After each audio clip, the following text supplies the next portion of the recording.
Welcome to the PRiSM Podcast. We tell the stories that Hollywood won't, and I am your host, Rodrigo Mariano. Hope you guys are doing well this evening. Across from me is Richard Lathrop, aka Ghostnaps, whose newest single, So High, comes out. I'm recording this on Sunday, but by the time this is released, comes out today. Well, how are you doing, Ghostnaps, Richard? Dude, I'm doing good.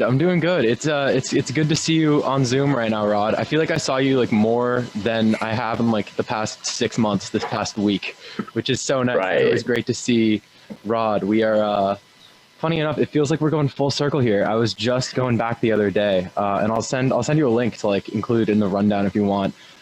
You were on my technical podcast, a radio show that I did like a year and a half ago. Yeah, dude. And I went back and I listened to that episode. And you did a guest mix, like an hour-long guest mix, and it was insanely fire, dude. Thank you, dude. Yeah, I think about that a lot, like especially when I was starting up this whole entire joint with Alex Hrisanthopoulos. Like, yeah, I was definitely thinking about the moment when I hopped in on your radio show a lot. Yeah, because that was really, really, really fun. Yeah, that show was a ton of fun. It was just like, it was always like getting every week to like hear someone else's like music taste entirely, and that was just so cool. Of course. Have you been listening to anything good lately?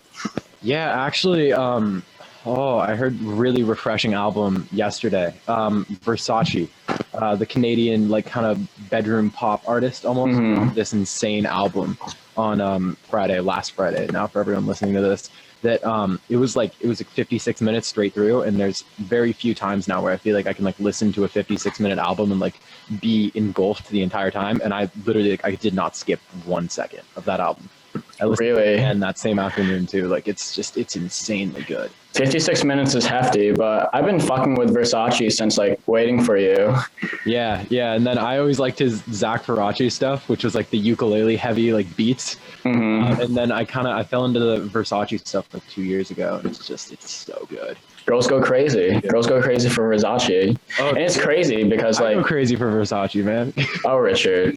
Like the thing is like, you don't really hear his name thrown around a lot when people talk about like artists in general, but this dude has like such a huge following, like just like an unsaid following. You never know like how influential someone is until just like a weird thing happens. Like it hit me, Zane Lowe, the Apple Music guy, is on TikTok, and he was talking through the week's releases, and like right before he says, he's like, this is why it's such a good week in music, and he's plugging like the new Charlie XCX and like the Bruno Mars and Anderson .Paak Silk Sonic record, and then he's like, oh, and then Canadian producer Versace got a full album coming out. And it's like, that's insane to get that recognition. Like you never realize, I feel like now, and that's part of like what I think is so cool about music right now, is that I believe he's independent. Yeah, kind of like make waves like that, just like being independent. Yeah, he's like independent and like totally DIY, which is crazy. And that's really like the whole entire music scene like nowadays.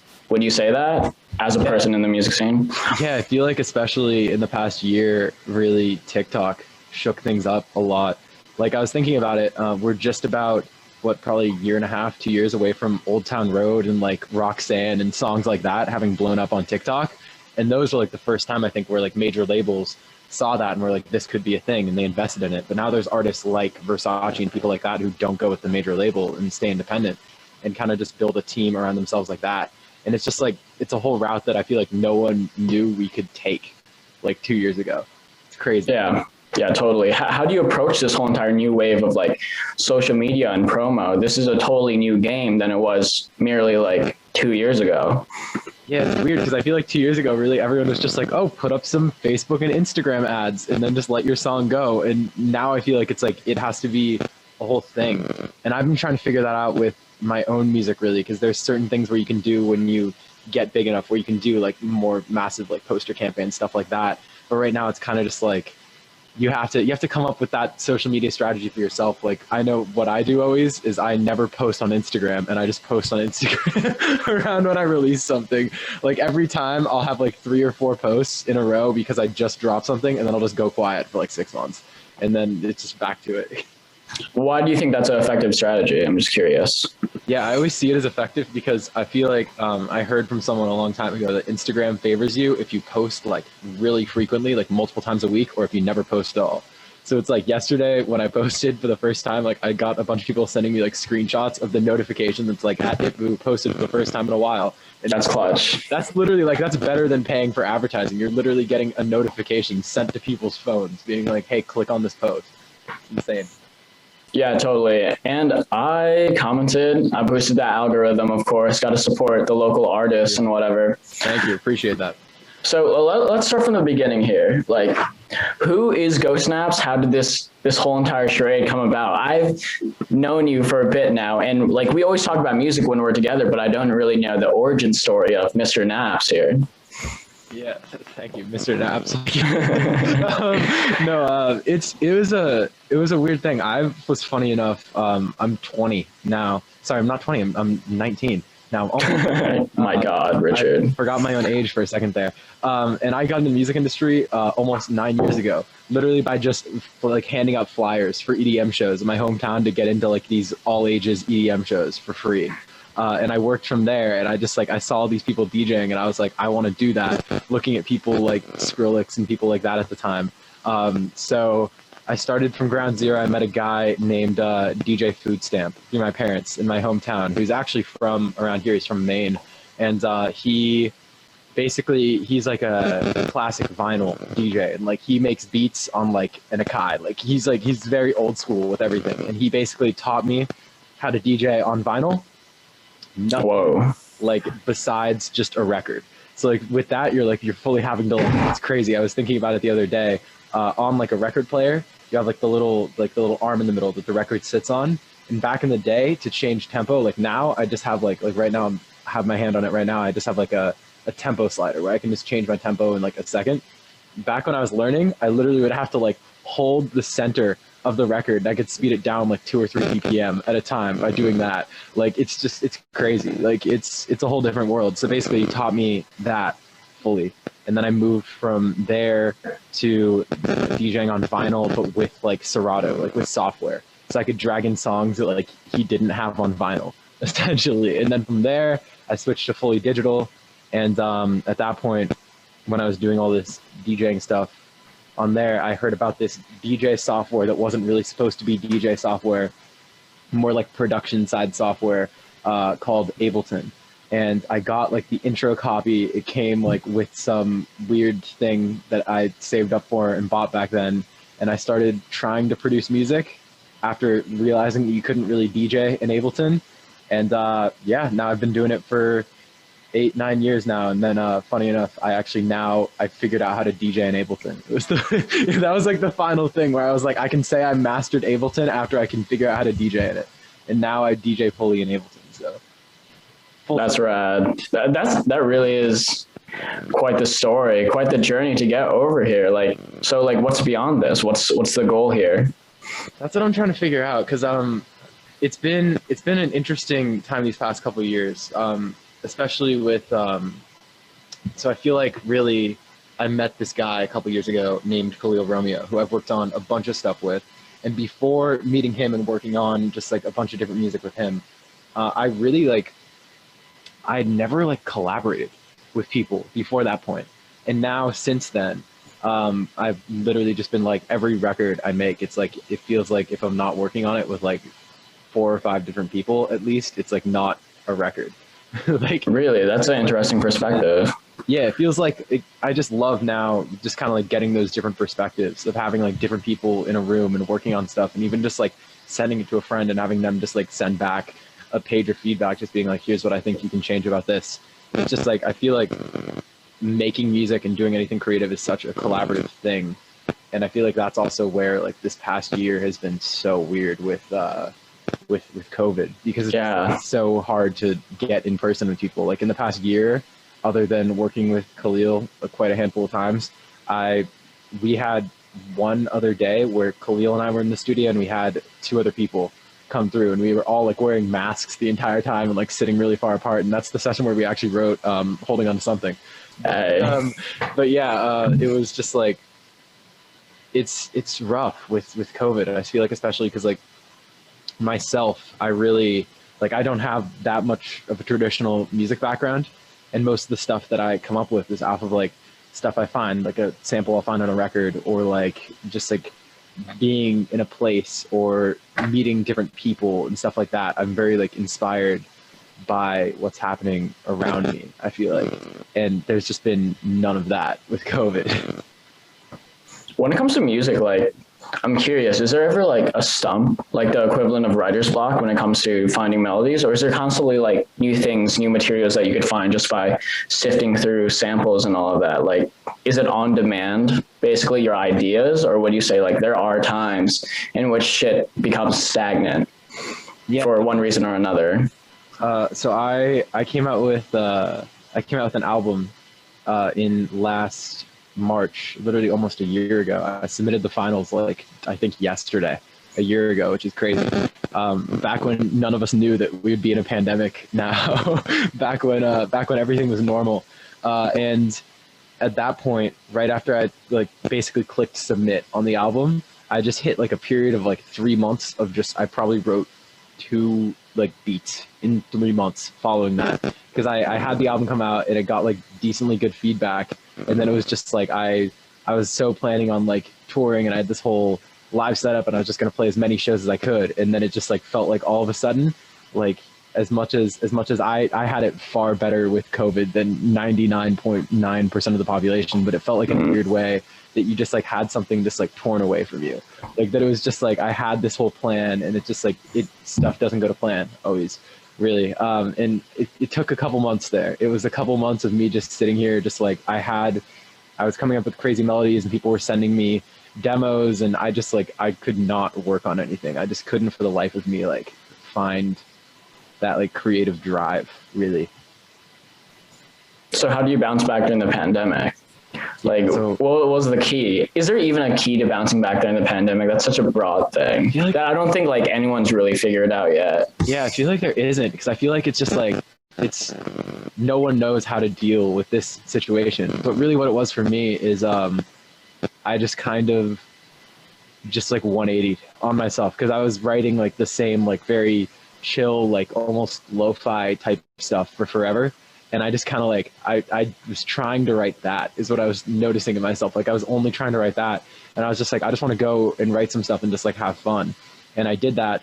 I started to do that. And it was a whole learning curve, because I was like writing stuff in different genres, different whatever. And I was having to learn like how to structure stuff and how to write stuff and how to recreate sounds that I liked. But once I got on that a little bit, it was like around July, I started making stuff that I was like a fan of. And that felt so incredibly nice. And then it was like right after that, I wrote. So I'll let you and the listeners in on the plan here. It was very nice. I feel like I'm, for the first time in my life, I'm like 6 months ahead on music. Really? But I'm 6 months ahead in the way of like I'm 6 months ahead for whenever we're out of the pandemic. like whenever we're out of the pandemic, I got a year and a half mapped out of music. But like until then, I'm just kind of like I'm figuring it out day by day, because I started writing like this crazy house stuff that I love. But it's the kind of thing where everyone around me is like, you got to drop this. Like this is my favorite stuff from you I've ever heard and stuff like that. But it sucks because it's like I don't want to drop it until I can be there like playing it live to people, because that's like a part of. I feel like the whole thing behind house music is like one of my favorite subgenres in EDM, but I feel like it's such a genre for the live atmosphere. And I feel like dropping like some really high energy house music, like for the first time in the life of this project, while everyone's like stuck inside at home, is just like, just not good. Doesn't hit the same way. Would you say that like the pandemic is reflected in the music that you're currently making right now? In the way, is it like super exaggerated? That's hard to say. I feel like I'm gonna only be able to know that when we're out of the pandemic, because I see the response of the people. Yeah, and see also like what I make at that point, like when we're back to shows and back to everything like that. Because I feel like I was thinking about this the other night. Some of my favorite songs I've ever written were like right after a show or right after some stuff like that, and I just haven't had that in like so long. Like even I've been lucky enough to play like multiple live streams at this point. I think 5 or 6 at this point, and they are not shows. They are just like so incredibly weird is the only word you could use. Like it feels like alien almost, because you're just like there were two that really hit me. The first one that I ever did was it was my own one. It was for this charity, Food for Lane County, in my hometown, and this was like May, back when all of us were like just finally like, all right, maybe we can have like 2 or 3 of us in a room to do this. And it was Khalil, this guy Mason, who's Mason DeForest, incredible R&B singer from my hometown. Go check out his stuff. And then both of our camera guys. And all of us were like 10 feet apart in this room. I was like they were all 10 feet apart. I'm probably 25 feet away from them. I cannot even like see anybody's faces. We're all wearing masks. And I just look out like right after I start playing, and I'm just like, I'm literally playing to like, I would rather be playing to a venue with 3 people there that I like can't engage than play to this right now. Like, Damn. incredibly awkward. And it's not on anybody's fault. It's just like, it's a part of just looking into a camera and just like an empty room, that it just like, it's so draining. And I also feel like I've had artists tell me that they're just like, oh yeah, we can't like get the same energy or whatever when we're playing a live stream. And I completely agree. Like, I'm completely on that same thing. And then I have other people that I know who've been doing these live streams and are like insanely energetic and everything. And I genuinely have like asked a lot of them, like, how? Like, how do you do that? Like, I wish I could, but it's a balance thing of energy and also not seeming like dead while you're playing these live streams. Yeah, a huge part of like performing in general is just like reflecting from audience reaction. And I guess you're not really getting too much of an audience reaction when it's just like a camera and like 2 other people in the background, probably. But especially with like everyone who was always at all of them for me, besides the last one that I did like 2 weeks ago. They're like all like my good friends. Like, they know all the material that I'm going to be playing. They know everything. They're there when I'm like workshopping through it and everything. So it's just like, at that point, if I like look out and like try to judge their reaction or try to judge if some transition was like crazy or whatever, it's just flat, because like they've heard that stuff like 10 times at least. So it's, there's just there's no reaction like when you're playing to a crowd. Yeah, but you did do that live stream like 2 weeks ago through Twitch with like Spectre Visual, right? Yeah. And that was pretty interesting to be a part of, like a Twitch stream in which people were interacting from the school and whatnot. It's just like a whole different vibe. Like, I don't really know how to explain it. Just like watching somebody, you're directly like communicating with them through your phone while you're doing your set. That's the most interaction that you're going to get. It is. And it's really unique doing that too, with like the fact that I feel like also like I'm based here now in school here in Boston. And then I'm from the West Coast. And it's the thing where like friends on like the West Coast and like people that follow my stuff on the West Coast can like watch something at the same time as people can here, which is insane. Like, I love that. It's just like, I feel like the live streams, they're going to stick around in some way, but I know that like, I feel like what would be cool and what would be a cool like feature for the whole live stream thing, BCE type of thing, would be if we could like have venues have like online tickets be able to be sold. So like if there's like a show here that I can't be here to see, but like I want to stream it, I can pay like half the ticket price and like watch it online versus being there or something like that. But I don't know, it's a whole thing with artists too, because I know a lot of artists don't want their stuff to be able to be like recorded in high quality like that. Yeah, no, that makes sense. And I feel like that's a thing that would only happen if like the pandemic raged on for like way longer. But it is like definitely like an interesting idea. I think like Joji did like a live experience, which included like tickets and all of that when he came out with Nectar.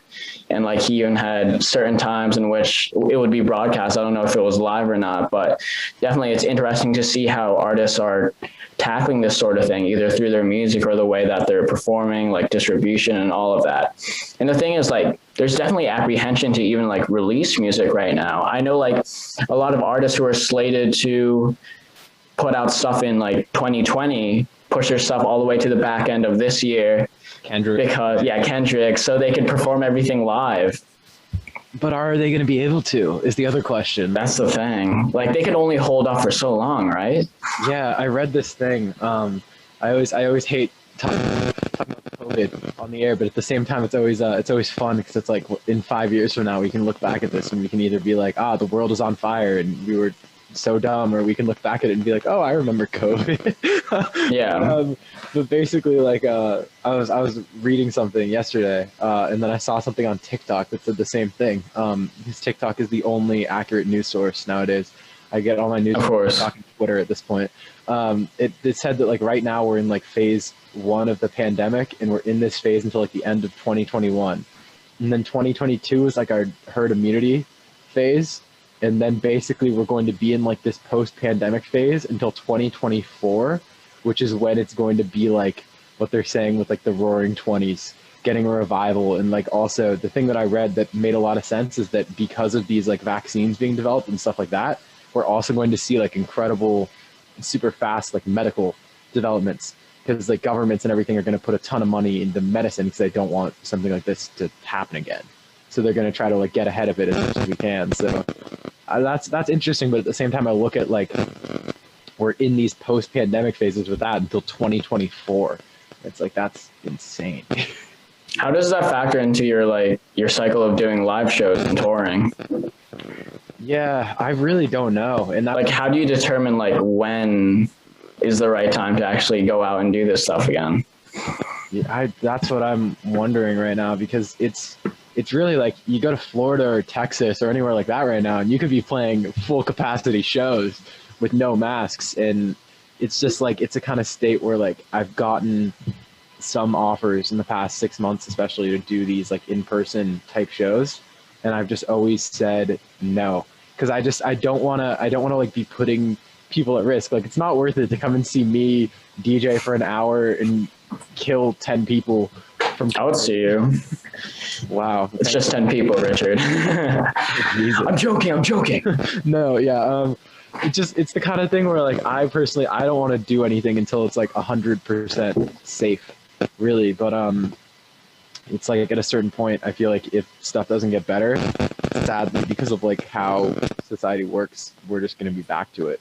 And people are just going to kind of just like not care. But I don't want to do anything until I feel 100% confident in like it being 100% safe, really. So how do you take advantage of the situation right now in like the best way that you can, artists like you? Yeah, I feel like versus like a major artist, it's like I'm just kind of out here just like on my own trying to figure out what to do. And it's been hard, and it took me, as I said, like a couple months to get into it. But over time I realized more that the way to do it is just to like focus on the parts of like my craft that I normally wouldn't. Because I feel like before this past year, I was just kind of comfortable with like where I was production wise and stuff like that, and I wasn't trying to like further myself. But now in like the past year, in the time that I've been spending on like putting sets together and playing shows and doing stuff like that, I spent the time to like watch YouTube tutorials again and just like figure out how to make different sounds and just kind of like further myself production wise. So that's been really, really refreshing. And on top of that, as I was saying, I DJ in Ableton, and I had this whole live setup I developed in Ableton that was very janky, to say it well. It didn't work great, and there was a lot of time and a lot of effort put into it by a lot of different people, but it was just the kind of thing where like I was never really fully happy with it, because it just kind of like it didn't give me as much of an ability to like improv and stuff like that as I wanted to have. So for the past month here, I've been working on completely revamping that too. I put in like probably a little over 70 hours already, and I'm just going to keep putting in more and more and more until it's at a point where I'm comfortable in it. So I feel like it's stuff like that really, where like I wouldn't have been able to take that time off in the past to just be like, I want to completely rework this live rig or stuff like that, because it would be like feel like I was going to become irrelevant in like the touring and everything like that spectra of it. I just fumbled my words there, might be. But really, it feels like you can spend time to just like work on your craft like that. Like the last single I released was in October, and now I'm releasing another single in it's March now. So that's like 5 months. And normally I would never ever do that. But it feels like you can kind of take some more time, even though now I'm on the rollout thing again. I'm going to be doing a single every 2 months, I'm hoping, at this point. But just kind of keep on it now at this point. Yeah, exactly. And I hope when like shit gets back to normal, you could finally take advantage of everything. It really sucks that there's so much music over the past year that I want to see live that I'm not going to be hearing for like a very, very long time, even when it comes to going to clubs and just like hearing these songs like Eternal Attic or like all that future nostalgia shit. Yeah. It just sucks that I can't hear that stuff with people in an audience, like at a party or anything, to like fuck shit up to. And that's like the harsh reality of like COVID. There's such a lack of human connection, and There is. it's really hard for musicians. Like you guys are really going through it. Yeah, no, it's rough, and of course, so many people have it so much worse than music. Of course, yeah. People dying and everything like that. So part of it is like wherever I listen to an interview, like musicians are complaining about COVID. It's like I get it and I feel you, but it's like at the same time, we all just really need to like not be pushing ourselves to like do these shows and stuff like that to just kind of like make it so we can get back to doing it in person as fast as we can, really. But no, I'm think I'm the most stoked after this week I just want to hear this Silk Sonic, Anderson .Paak, Bruno Mars thing in person. To my It would be incredible. Oh my god. I could only imagine, bro. Because they're both just like incredible performers in their own right. It would just be like absolute magic to see both of them doing the Silk Sonic record that we haven't even heard yet that we know is incredible. Oh, it's gonna be the album of the year. Don't even there. Yeah. Okay, so going back to like the beginning again, which I started talking about earlier, then drifted off into like a whole entire COVID discourse. But how did you start touring? How did you go from a place where you're like playing with beats on your computer to the point where like, oh yeah, I'm gonna start doing this? And how do you approach it? How do you approach marketing? How do you approach venues to do this sort of thing? That's like a big jump. Yeah, I always call it touring, but really it's more just like, I use that because it's like the industry word. Like that's what I use in my work every day. It's like our artists go on like and play 3 shows and we're just like, oh yeah, they're touring right now. It's just like, it's the classic thing, but really just more starting playing shows. It's brutal. It's and I'm scared about after COVID because it's like, we'll be back to like having to do this where it's like when I started playing shows, it's like you're playing in these venues at like door opening slots. Like I had some nights where like literally I would start playing and like the doors hadn't even opened at a venue yet, so you're just playing to like the venue staff at that point. But it's brutal, and you work through that for a long time, and then it kind of, I was lucky enough to be involved in a production company in my hometown, doing their marketing, and then from there be able to do some shows on my own and stuff like that, where I could kind of like bump myself up in the set list a little bit more, a little bit further, and get to those audiences. But like now it's the kind of thing where when I play to an audience, whether it's like literally at this point after COVID, I'd be fine with playing to 10 people or 1,000 people.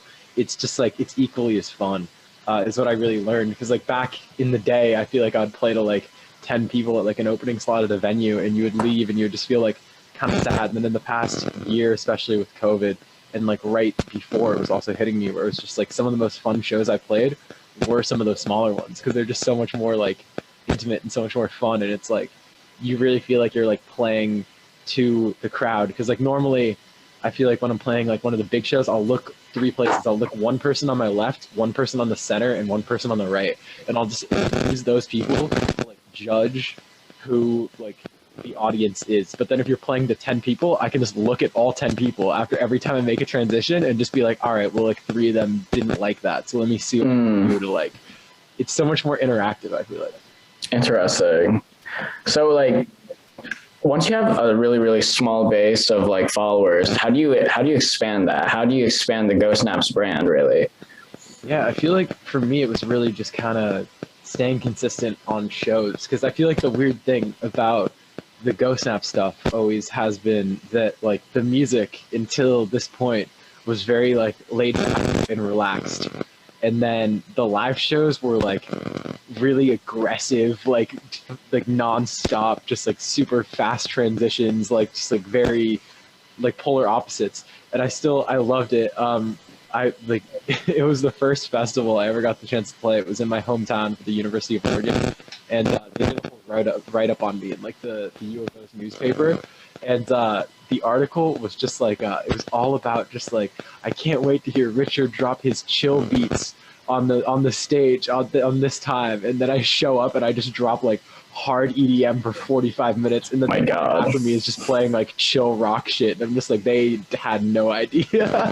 But like it happens like that. I'm definitely excited now coming back after COVID to be coming out with some more high energy music and hopefully have it kind of just like click with people like that more, because that's always been kind of an issue there, I feel like, in a few ways. But at the same time, I love it, and I always say that I always call my DJ sets like no genre DJ sets, because like I always find that like EDM is like split up into all these different genres. Like there's tech house, and there's deep house, and there's future house, and there's 50 different genres in the house spectrum. But I'm just like EDM to me is so fluid. We're all just making music that's just beeps and boops between 8 BPM and 28 BPM, really. So it's just like, if we all just like you can mix between EDM genres. Like in the live stream 2 weeks ago, I played like some hard bass stuff into like rap stuff, into like future bass, super cute stuff like that. Like I just kind of just like, I find it more fun and more of like a challenge to myself, and also like more fun to the audience if you're like changing it up, because it's like it's all based on the same thing. It's all 4 on the floor, super simple patterns like EDM. Yeah, no, totally. Because like I don't know if you've ever like been to a club or anything and heard a DJ who's playing like only deep house for like 2 hours. That shit pains me, dude. But it's just like 128 BPM house stuff for like 2 hours. After like 30 minutes of that, I just feel like myself is like, it's partially because of like the fact that all of us now have such short attention spans in this generation because of like TikTok and stuff like that. Like when I see a minute TikTok now, dude, half of the time I get 5 seconds in and I look at the bar and I just scroll, because I'm like, I'm not watching a minute of this, like whatever this is.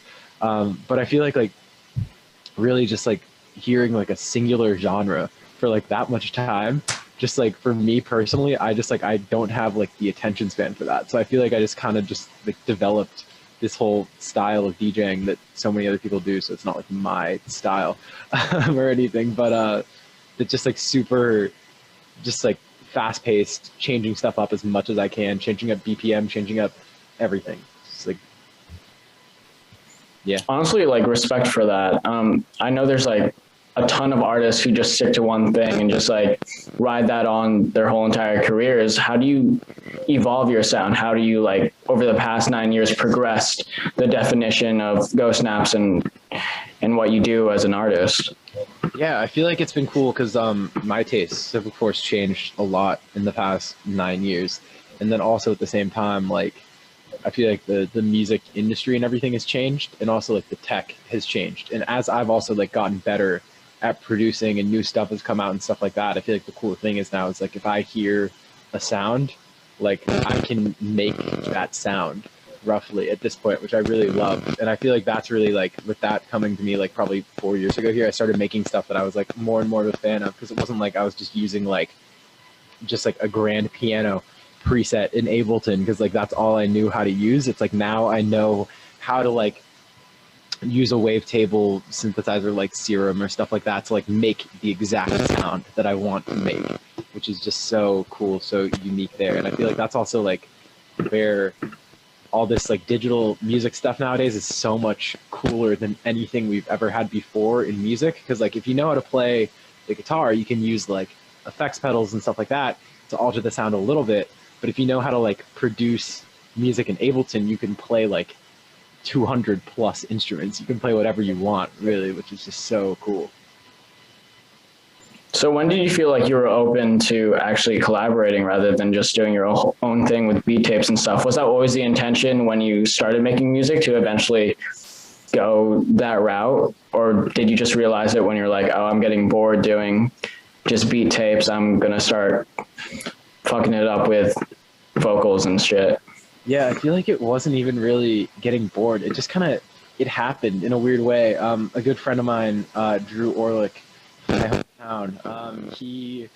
We were out like getting coffee one day, and he's just like, "Oh, you should meet this friend of mine. His name's Khalil." And I'm like, "What's his actual name?" And he's like, "Oh, Khalil Romeo." And I look him up, and I'm just like, "Oh, I've been following this guy for forever." So he gives me his number, and we start like texting back and forth a little bit. And he's just like, "Oh, come through like Friday night at like 8 p.m." And he texts me this address, and it's like this warehouse in the middle of nowhere in Eugene, and I'm just like, all right, I'm gonna die. But I went, and literally like that same night we sat there for like probably 2.5, 3 hours, just like talking about music and like showing each other different music and doing stuff like that. And then I played him through a bunch of beats, and we ended up deciding on the beat that was it became the song Tendaline off my album and stuff like that, like instantly.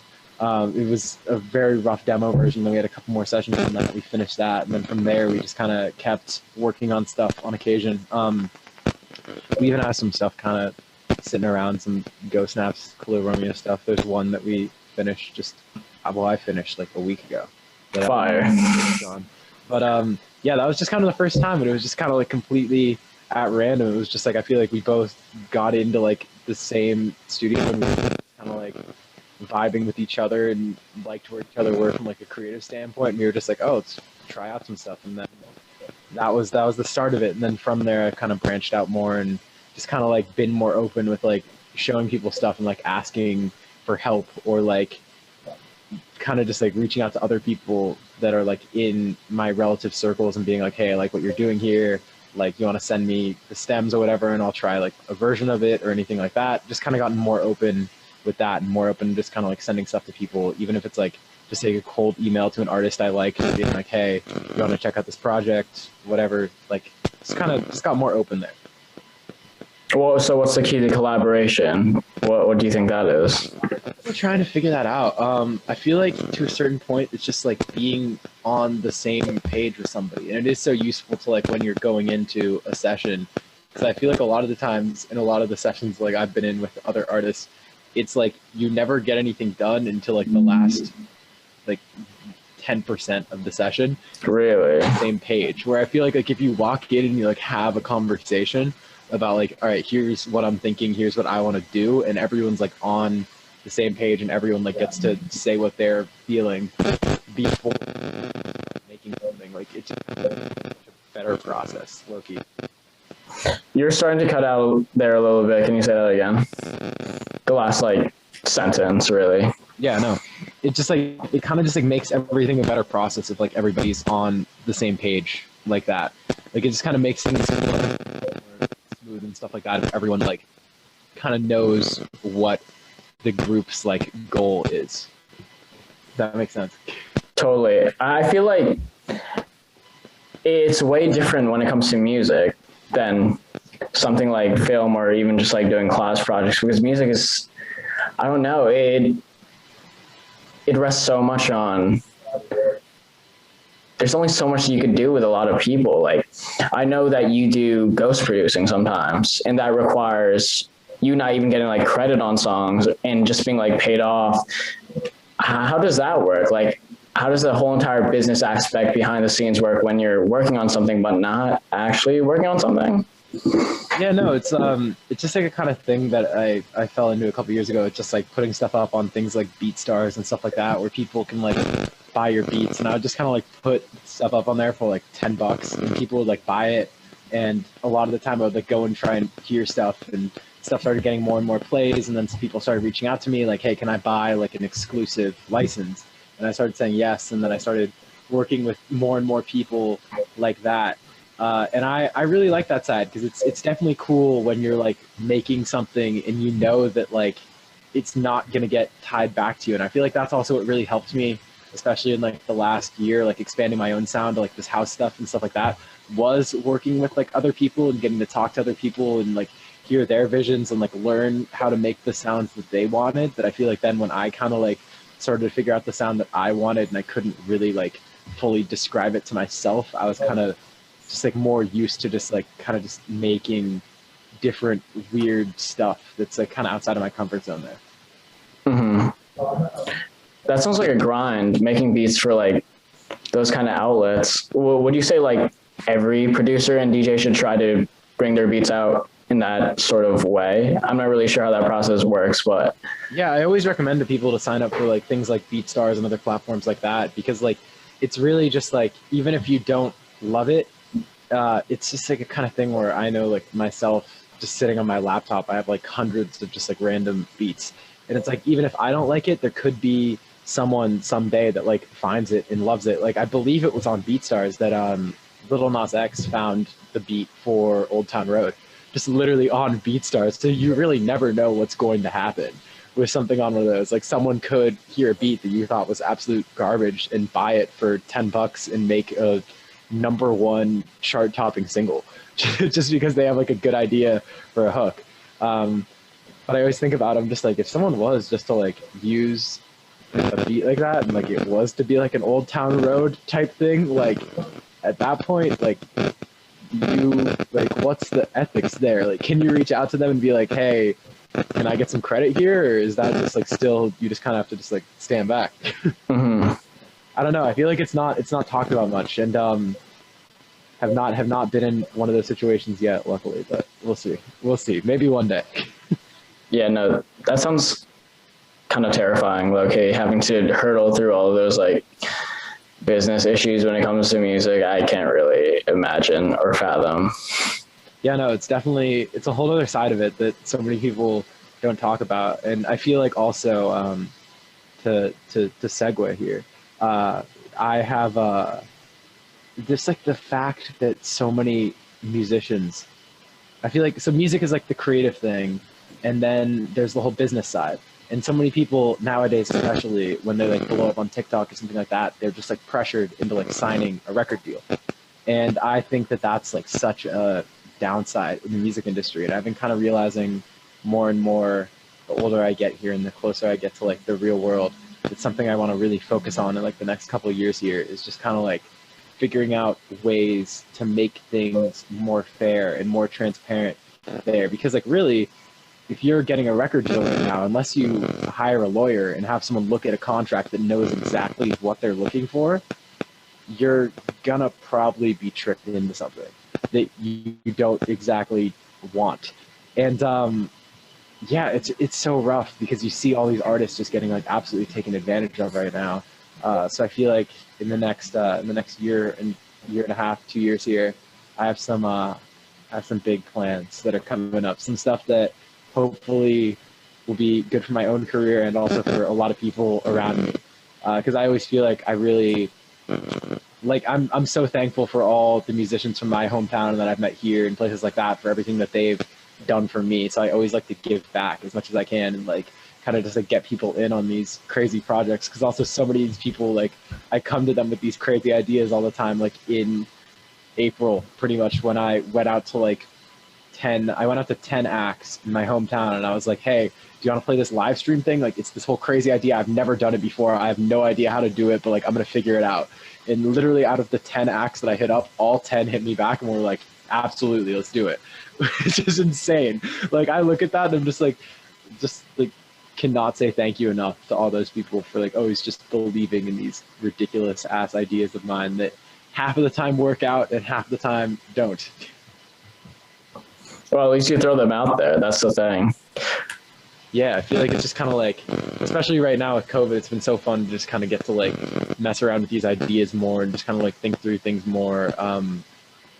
I definitely, this first project that I have that I'm working on right now is definitely like the biggest thing I've ever done. But I got a great team around it still. I got some partners at a bigger company that I was talking to a decent amount this week that really like the idea behind it, even though it's a very like, it's an extreme BCE type disruptor idea. Really? We can talk about it more off air. It's crazy, and it's crazy ambitious, but it's like, it's starting at like phase 0, like ground level. And I'm hoping that in the next like 2-3 years here, it can be built up to like even like phase 1 or 2. And then hopefully some things catch on really in the industry outside of it. But interesting.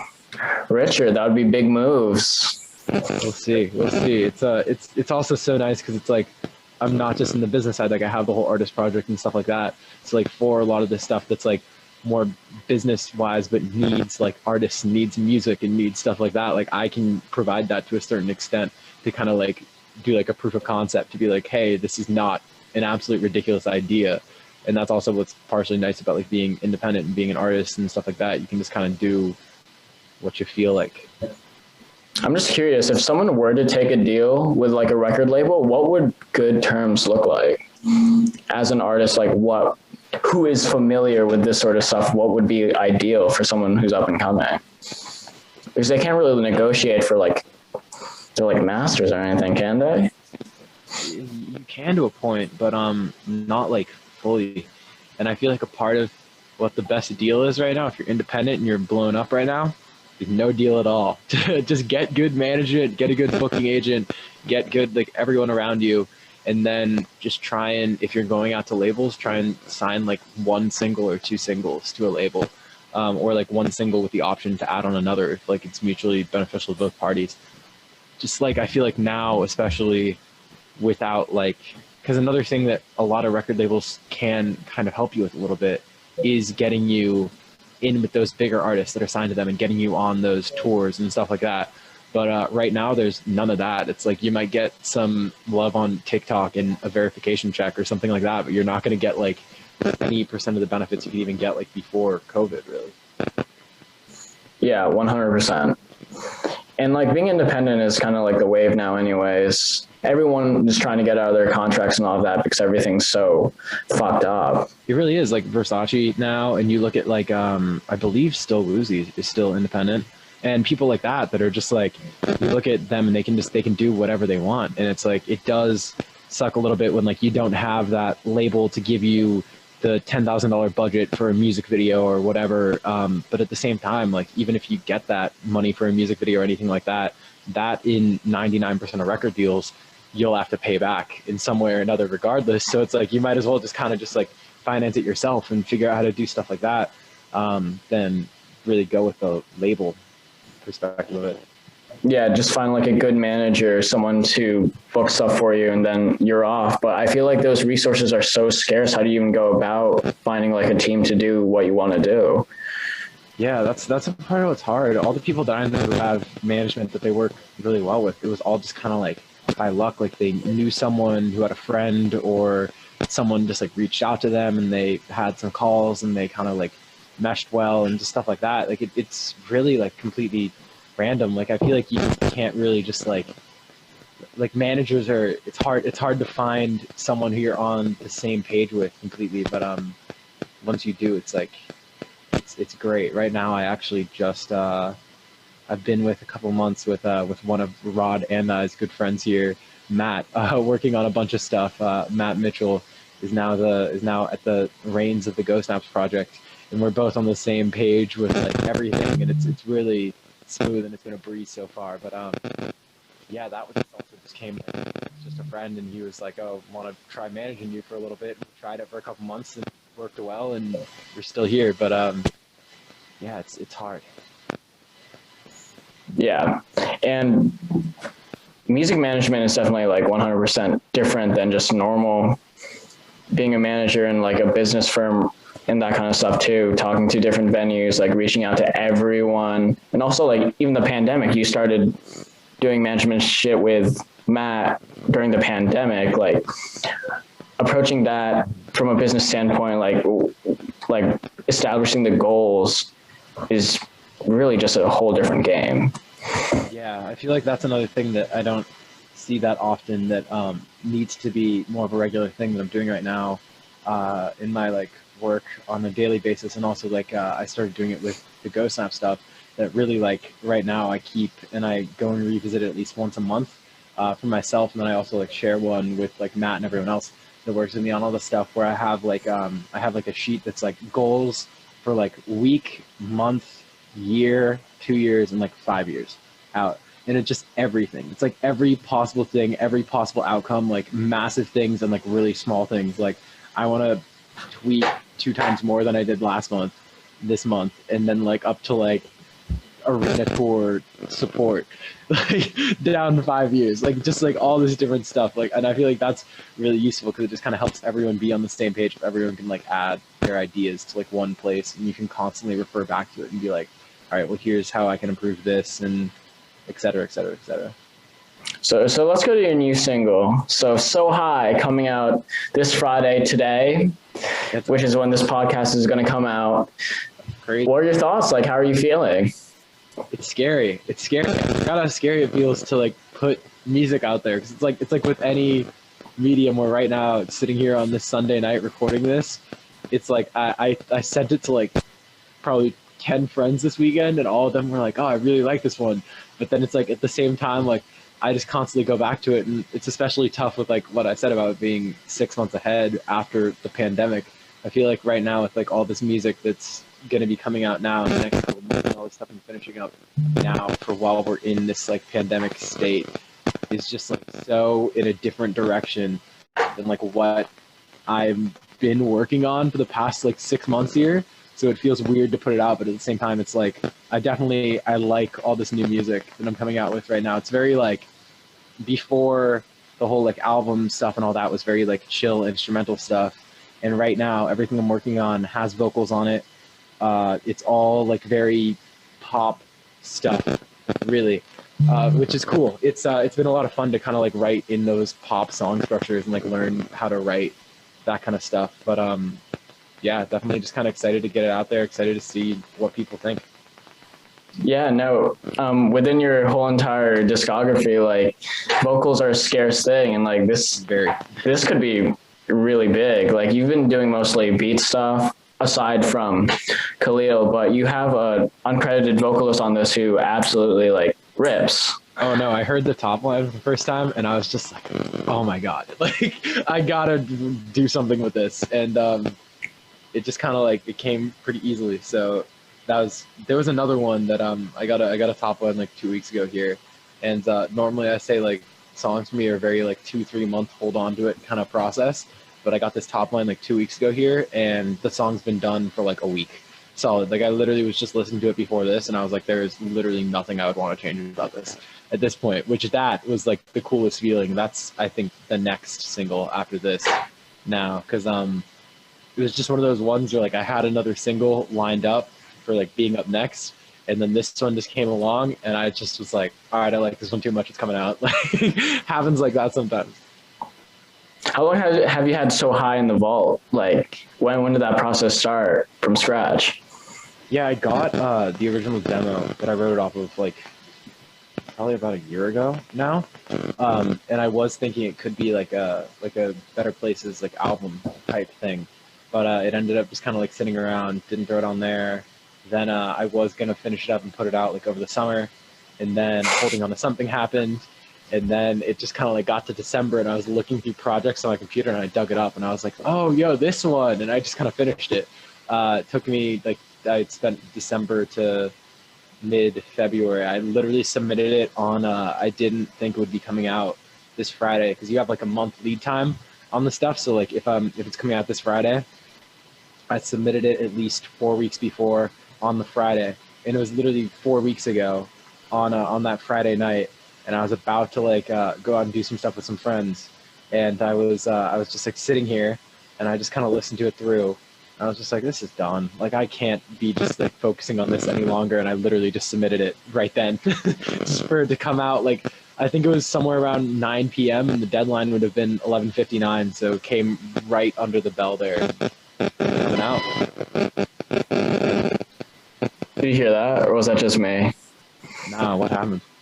There's like a big beeping noise. But okay, aside from that, so like you have to start the rollout once you submit it. You have no choice really. Yeah, it's been a fast process, because like with Holding On to Something, the last single, I submitted that one like 6 weeks.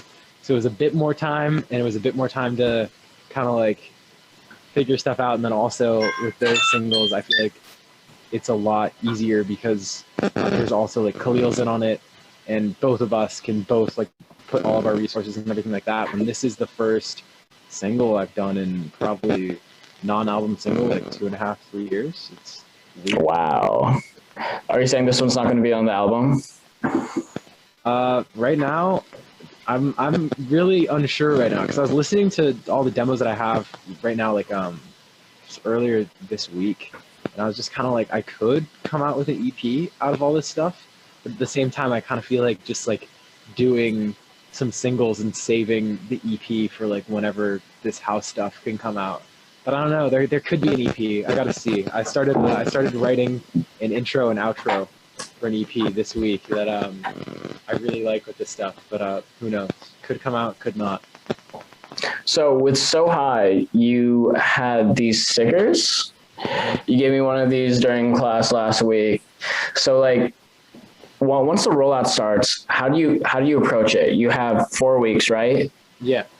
At what point do you notify people? At what point do you think like, yes, I need to start grinding out my whole entire marketing scheme? And how do you like lay out what you're going to do when in an effective way that satisfies you? The stickers were a complete coincidence. The sticker company that I work with had a good sale, and I was just like, I could use some new stickers. And I was Fire sticker. thinking about the design. Thank you. It's on the album art, that little bird thing. It's literally just clip art that I found that I really liked, and I had it saved on my laptop for like a year now, and I just found it when it was time to make album art, and I just like threw the text on the bottom, and I was just like, all right, we're set. Literally the text on the bottom I think is Arial bold, like 11-point font. And then, yeah, just a black bar behind it on the album. That's the secret of Ghostnaps.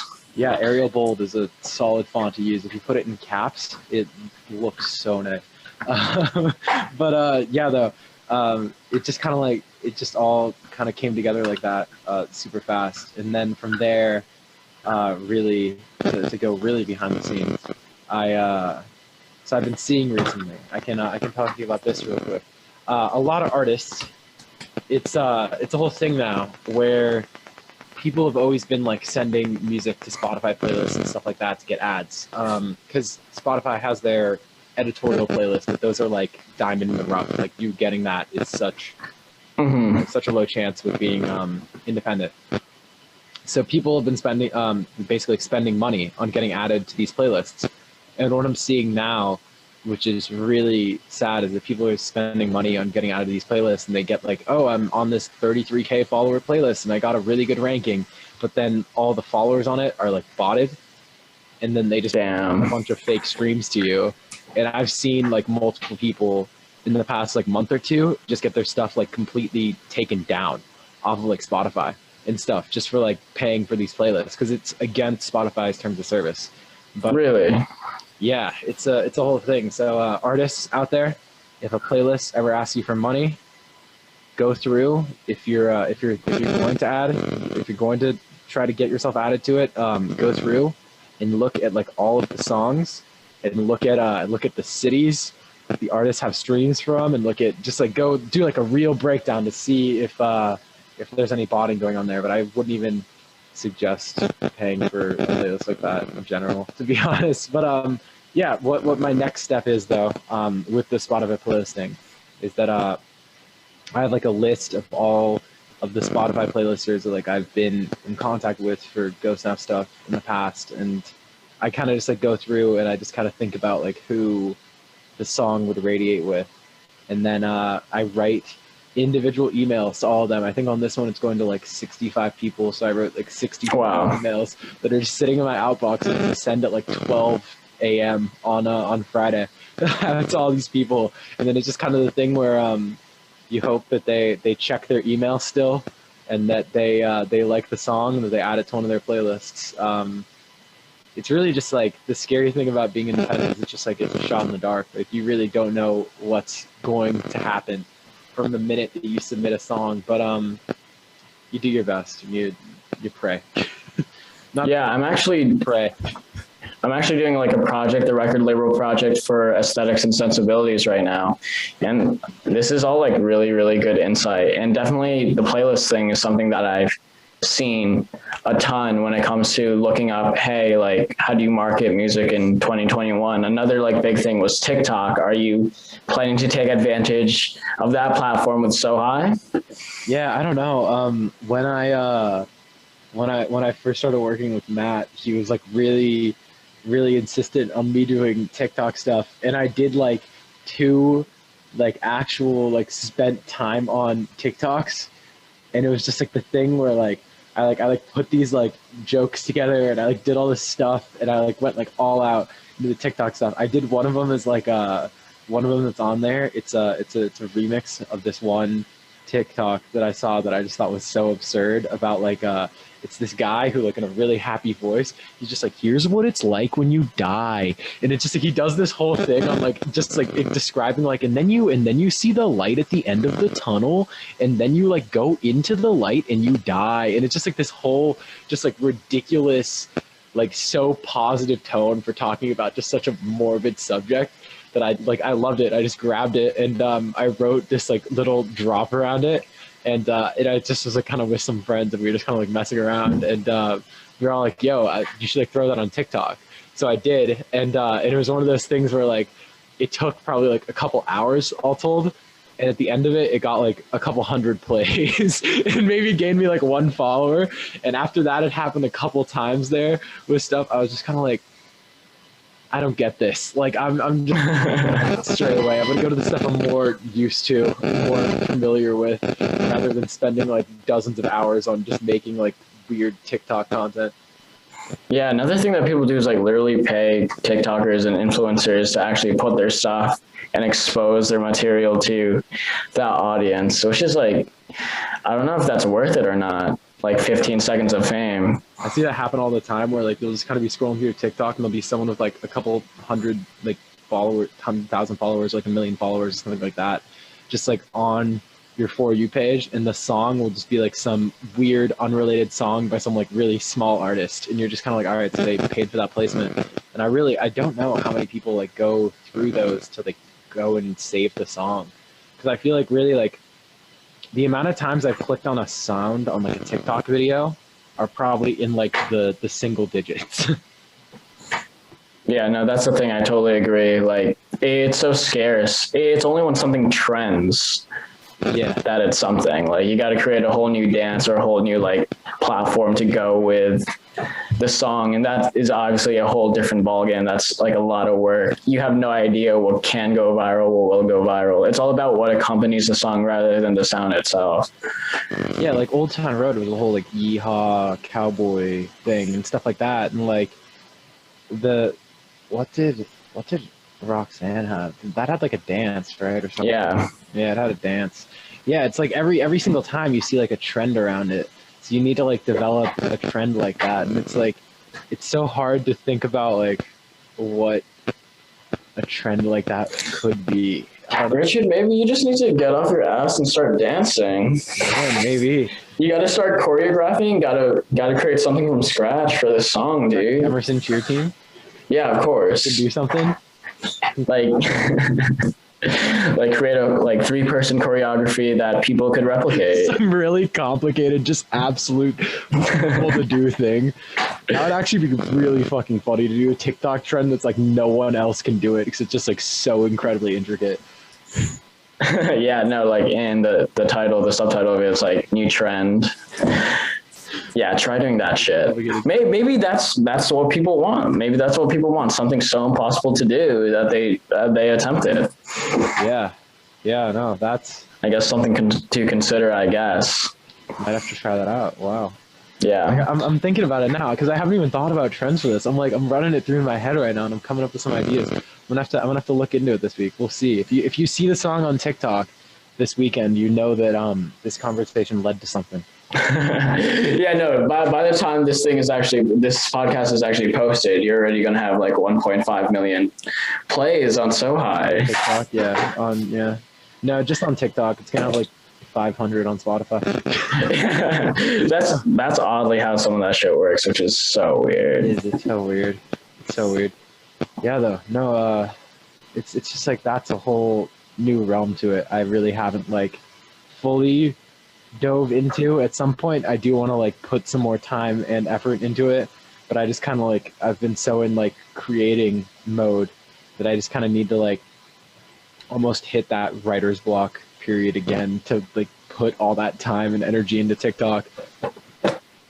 Yeah, well, we're starting to close out this conversation, I do want to ask one last question, and that is, how did the name Ghostnaps come about? It was literally just a bunch of friends and I just saying different words mixed together, and we came down to like a list of 10. I still have it somewhere, and then out of those like words, like basically it's like 2 columns. I just kind of like I drew the line between ghost and naps, and I was just like, yo, wow, so dumb, but like at the same time it's low-key catchy, and it just like it stuck. And there's still days where I'm just like Jesus fucking Christ, why the fuck did I that's my fucking name? But then there's also days where like I love it. It's just like so weirdly, oddly memorable. Yeah, dude.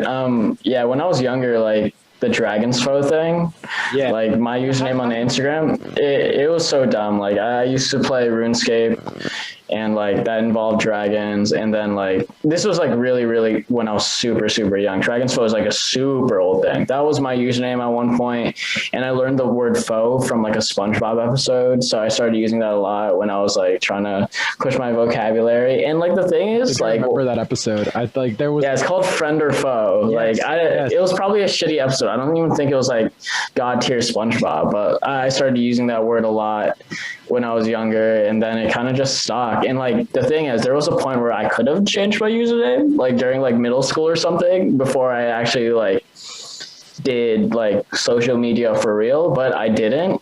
I could have changed it when I got into high school, but I didn't. I could have changed it before I got to college, but I did not. So I'm just like riding the wave now. Like before, it used to be like people would make fun of me, but now it's just like, dude, it's part of the brand, and they're like, okay, you stuck. Like there's a point where you stick to it so long, it becomes like the one that I'm always so glad about. Like chill, like so cool. I'm always so glad that I like just chose my actual name as my username when I signed up for a Snapchat. Because there are so many times now. Yeah, dude. Add you on Snapchat still, and you look at the username and you're just like, oh, that must hurt. Like, just like every time you try to add somebody, it's just like, this girl added me a little while ago, and it was just like, it was something about like, it was like a horse freak, and then like a bunch of numbers and like X's. That's absurd. And I was like, man, if I were you, I would have just deleted my Snapchat and restarted at some point. But I respect sticking with the brand. I never really fucked with like numbers or like dashes in the username, so like I couldn't really get myself to do that. I just wanted to create something like wholly original, something that I could use for everything without people like potentially having it. Of course, that kind of lends to the like love tree, like 9-6 or whatever, these kids like Miss Bieber 100, like yeah, literally so funny. Yeah, and they're so common too. It's like, my God, what a time that was. But I always we evolve. I could make a couple $100 million if they just like made it like a $5 in-app purchase to change your username. That'd be so heinous. So many people would just go out and just pay the money, wouldn't even care.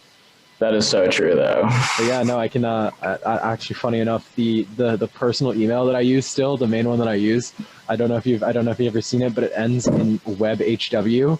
And that stands for, my dad created the email for me when I was like 10, and it stands for web homework. So okay, I'm there with you. I still email people from an email that ends in web homework, and all the time I get, what does that mean? In like also like in like business context, and I'm just like, oh, yeah, it's just like a random five. Yeah, it's fine. Like nothing. Oh yeah, you're probably better than me.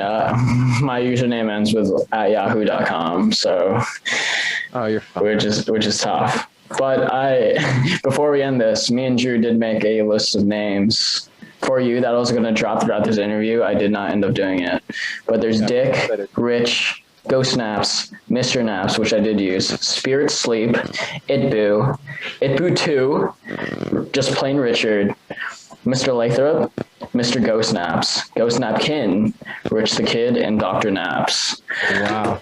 So I hope you enjoyed the fact that that is a list that exists in my room right now. Wow, I appreciate it. Yeah, and thank you for having me. It's a pleasure to go full circle from having you on Ghostnaps and Friends way back to being on your show here. Bro, you got to start up that radio station again. That shit was really, really fun. We have a show right now. Ben Schur and I do every Wednesday night from 9 to 11 on WECB. We talk about a different album. What's it called? Plug that shit. Hi-Res Radio. It's also on podcast platforms now. So you can get it everywhere. It's a lot of fun. This week we did Daft Punk's Discovery. We've done incredible album. Absolutely ridiculously insane. We did everywhere from like Moody Blues, Days of Future Past to like Kanye's Yeezus last season. It's so all over the place, but it's so much fun, and it's just really like Ben and I just kind of shooting the shit every Wednesday night for 2 hours. So it's a lot of fun. It sounds so chill. Well, So High is now streaming by the time this is released on wherever you get your music. I already have it like pre-saved currently, and it will be on my playlist as soon as that shit comes out. Thank you, sir. Well, thank you so much, Richard, for coming on. This conversation's been great. I've learned a lot about the music industry talking to you in general, and this has just been a really mellow extension of that. So do you want to drop your socials? Want to drop those socials? Yeah, thank you for letting me monologue for the past hour and 12 minutes here. I'm on Instagram at ITBU. I'm one of those rare 4-letter boys. And then on Twitter, on Facebook, everywhere else is Twitter is at Ghostnaps _. It's also, a lot of people always do Ghosts Naps. It's just GHOSTNAPS. There's additional S. And also ghostnaps.com is where you can find everything, all the links to the music, everything, all there. So what's next after So High?